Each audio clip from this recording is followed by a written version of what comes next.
And now d6 by Tal, and this is the basic king's Indian structure, and now Tal is preparing to push c5. And here usually white continues with knight to f3 and then bishop to e2, which is called the rare defense, but Bobotsov goes for something different.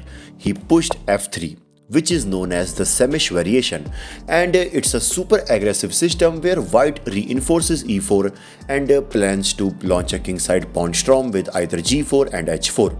But as we all know about the personality of Tal, he is fearless and he shows this by castling kingside, which shows that he is now definitely go for this queenside attack.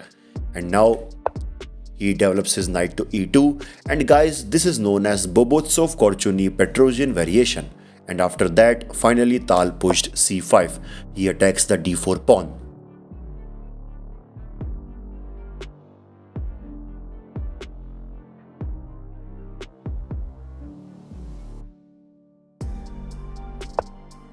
And now Tal develops his another knight to d7, and he doesn't go for knight to c6 because basically he might be worried about this pawn push. And after knight to e5, knight to g3, and this will give white a solid setup. So that's why he goes for this move, and after that queen to d2.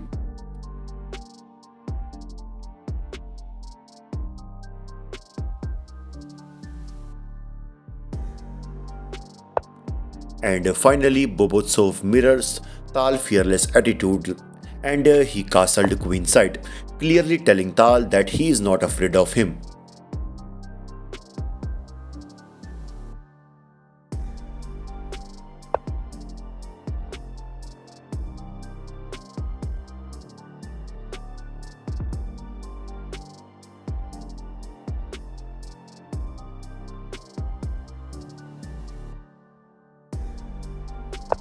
And after that, finally Tal launches the queenside attack by pushing b5. And here white can't capture on b5 because obviously this will opens the a file, and you can see this amazing battery. And let's suppose if white decides to capture on c5 by d takes c5, so that he can open this d file for this queen. But before that, knight takes c5. Okay, and if bishop takes c5, d takes e5, c5, knight to d5, targeting on e7, but simply black can exchange the queens, but simply king to h8, and after that rook takes d2. And you can see white will be slightly better due to this active knight and this rook, which is taking control over this d file. But after the move b5, here Bobotsov goes for this strong move, which looks strong, which is knight to d5. And basically now he is creating a discover attack on this queen, as well as he's also targeting on e7. And I am pretty sure that most of us will definitely go for the move which is queen to d8, so that we can also defend on e7. But there's a problem. Now white can go for firstly knight takes f6 check, bishop takes f6, d takes c5, d takes c5, and after that knight to c3, creating some pressure over the pawn. And if let's suppose black pushed b4, now white can centralize the knight. And now just take a look at this solid knight in the center. It's just outstanding. And I know you will definitely say that black queenside structure is also solid, but guys, it's not so easy for black to continue the attack. Whereas white improves his position by creating some weak potholes. You can see these potholes, and this bishop can go anytime here. And as I said, okay, so let me go back to the move knight to d5. Yep. So basically, basically we all know that Tal is not a normal human. He's basically a superman, and he calculates all of this very well. So that's why in this position he goes for this amazing move, knight takes d5, which is the legendary queen sacrifice. He ignores the threat. And what's the reason behind this move? There are three options which white can do in this position. The first one, what if instead of capturing the queen, let's suppose if he's afraid to capture the queen, because let's suppose if he knows that there might be some reason. So instead of taking, let's suppose if he decides to capture this knight by yeah, let's suppose if he captures with a c pawn. Now queen takes d2. Basically, black can first of all exchange the queens, and now c4. And you can see Tal will ends up with these three powerful connected pawns supported by this rook, and you know this knight is also solid. Okay, so let me go back. Yep. So basically here the another move which can be considered is e takes d5. But guys, this is also losing because of queen takes d2, rook takes d2, b takes c4, d takes c5, knight takes c5. And on the very next move, this check appears, and you know black has this open b file where he can anytime place this rook, and that's also not working. Okay, so after let me go back. So that's why after calculating all of this, he finally decides to capture the queen. Knight takes e3, attacking the rook, which white obviously slides to c1, and knight takes c4, attacking the queen. And guys, just look at these solid connected pawns supported by the rook and the knight, and basically he's just building the pressure. And here the best move for white is to bring back this queen to e1, which was, guys, a very challenging move, and it's incredibly hard to find over the board, because since black is targeting the king side, white pieces have to be defensive. Because let's suppose if black decides to capture on d4, and now you can see he's threatening to push, but white can go for simply knight to f4, which stops any further advancement of d pawn, as well as this also opens the path of this light square bishop, which is now targeting this active knight.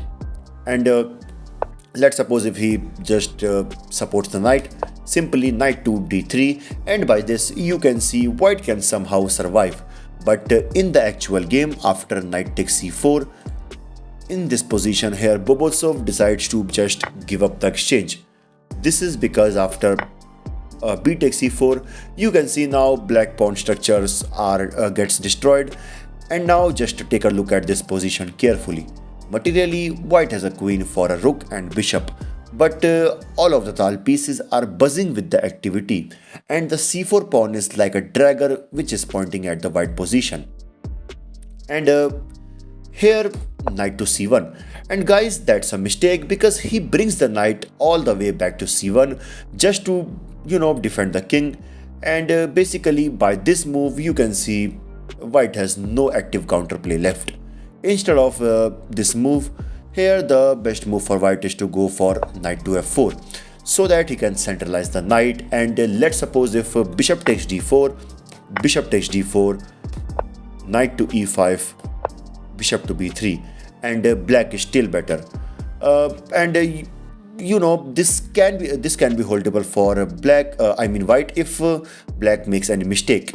But let me go back. Yeah, but after this move, Tal simply slides his rook to b8, and he finally placed his rook to b file, eyeing on this king.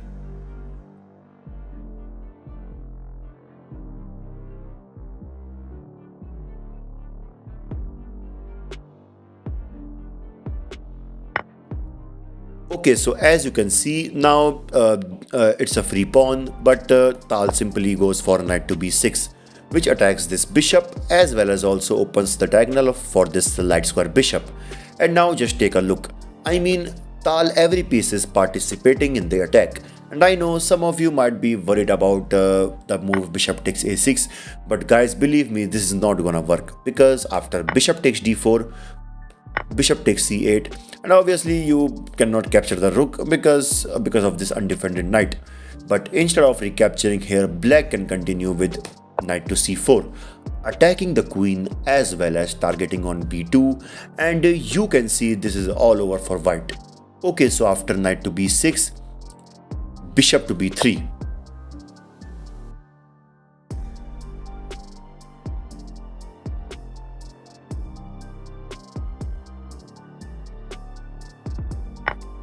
And now you can see it's better for white to just go for this move knight to e2, somehow bringing this knight into the game, but instead he goes for queen to d2.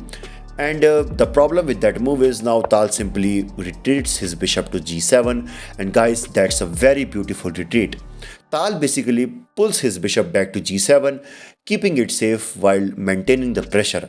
And now this bishop is like a sniper which is just waiting for the right moment.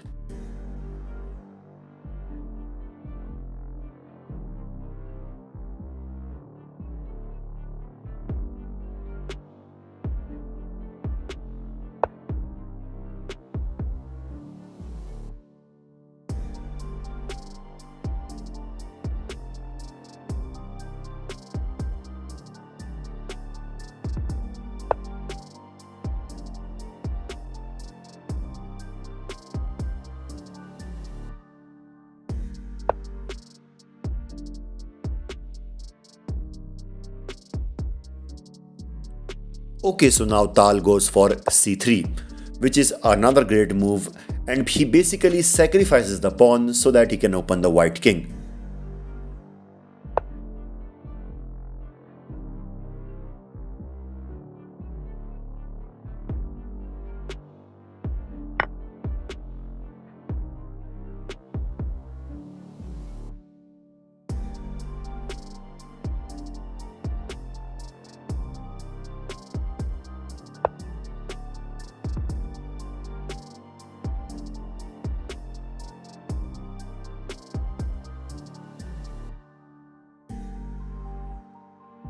And now bishop to d7, and you can see Tal is just farming the great moves, and he basically wants to bring this f rook to c8 so that he can somehow bring this rook to c4, basically bringing this rook into the game. And now rook to d1, and after that rook at f goes to c8. And let's suppose if white decides to capture on a6, but now comes bishop takes d4, rook takes d4. And guys, now I just want you all to pause the video and try to find what can black play in this position. And if you find the move rook takes c2, then congratulations, you are a genius. Because after king takes c2, you know what can black play in this position? In this position, knight to d5, and another god level move, opening the b file for this rook so that he can support this pawn. And you can see now no one can stop this promotion. And if you because obviously you can't go there because of this check, and in the next move black will simply promote. But if you try to defend this by bringing this rook back so that you can stop the promotion. But guys, what about this amazing move knight to b4? And in the next move, white has to lose his queen. So that's why, after, let me go back. So one thing is clear, that this pawn can't be taken. So what can he do? Basically, he goes for bishop to b3. He instead tries to cover the c4 square so that this rook can't enter.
and you can see what's coming next.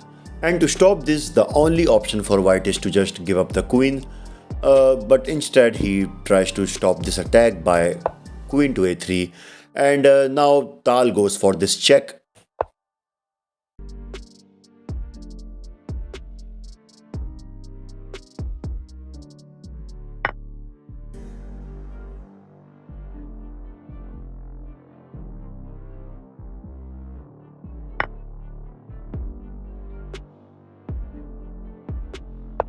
And after this king to a2, in this position, Milko Bobotsov resigned, because obviously this is just mate.